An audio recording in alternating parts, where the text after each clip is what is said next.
All right, let's get right into it. We all feel anger. It's a totally human, totally normal emotion.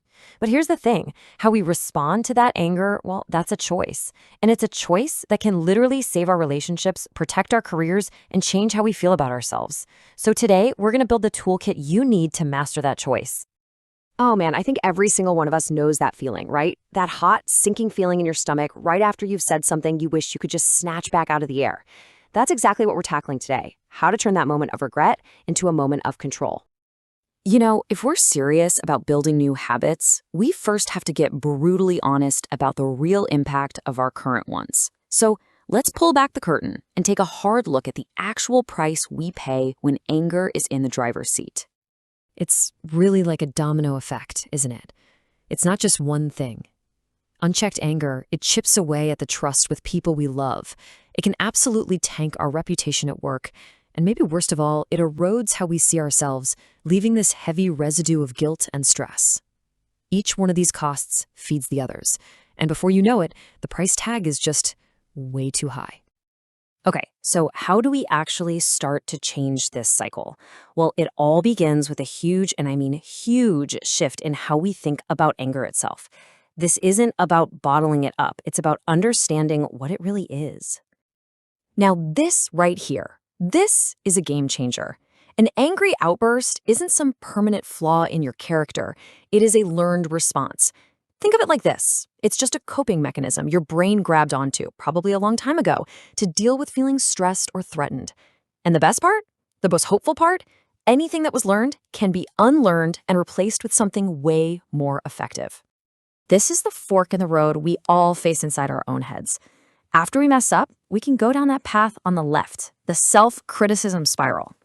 I'm such a failure. You know how it goes. And that just pours fuel on the fire for next time. Or we can consciously choose the path on the right. We can pause and say, okay, that was a learned response. What can I learn from this? That simple shift is everything. It's what cracks the door open for real, lasting change. So let's get super practical.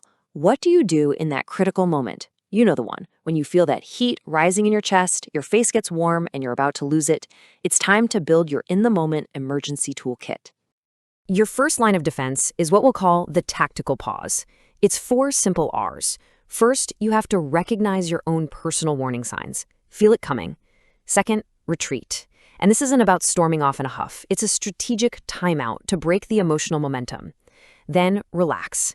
This is where you actively calm the physical storm brewing inside. And finally, you return. And this part is key, because the goal isn't to run from conflict, but to engage with it from a place of calm. Now, during that relaxed step, this is your secret weapon. It's called box breathing.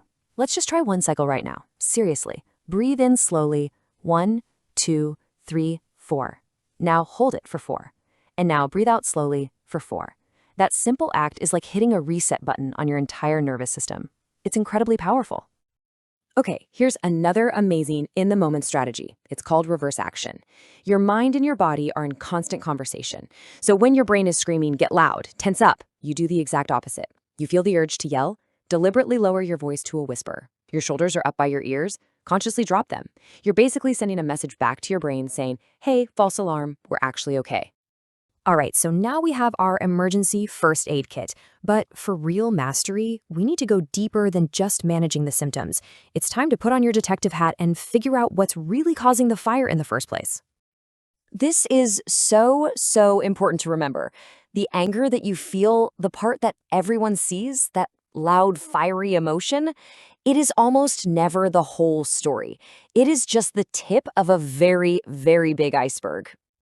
So what's hiding down there, beneath the water? Well, it's usually one of these more vulnerable emotions. Anger often shows up as a bodyguard for hurt when we feel ignored, or for fear when we're worried about failing. It can be a mask for shame, or that awful feeling of powerlessness. So the next time you feel that flash of anger, ask yourself this one powerful question.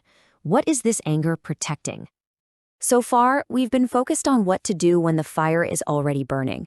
But you know what's even better? Fireproofing. Building a foundation of resilience day by day so that it's just harder for you to catch fire in the first place. This is all about proactive self-care. And the CARE framework is a fantastic, super simple way to do a quick check-in. Just ask yourself, are you getting enough comfort? Which really just means good sleep. Are you keeping up with your affiliation, nurturing those important relationships? Are your basic resources, like good food and some movement, in place? And what about your environment?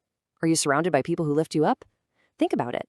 If you're running on empty in any of these areas, your fuse is already going to be pretty short. Wow. Okay, we have covered a ton of ground here, from understanding the costs to in-the-moment tools to long-term prevention. But here's the thing. All the knowledge in the world is useless until we take action. So let's make this real. Let's talk about your very first step. Don't try to do everything at once. That's a recipe for feeling overwhelmed. The secret is to start small. Just look at this list and pick one thing. Seriously, just one. Maybe this week you just commit to practicing that breathing exercise for 60 seconds a day. Or maybe you just try one time to ask yourself, what's beneath this? That's it. That's how real change actually begins. And please remember this. This is a journey. You are aiming for progress, not perfection.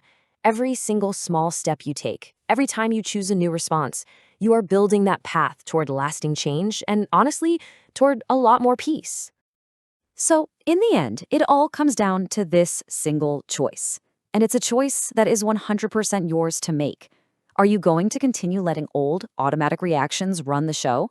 Or are you going to pick up these tools and choose the path of mastery? The power to decide starts right now.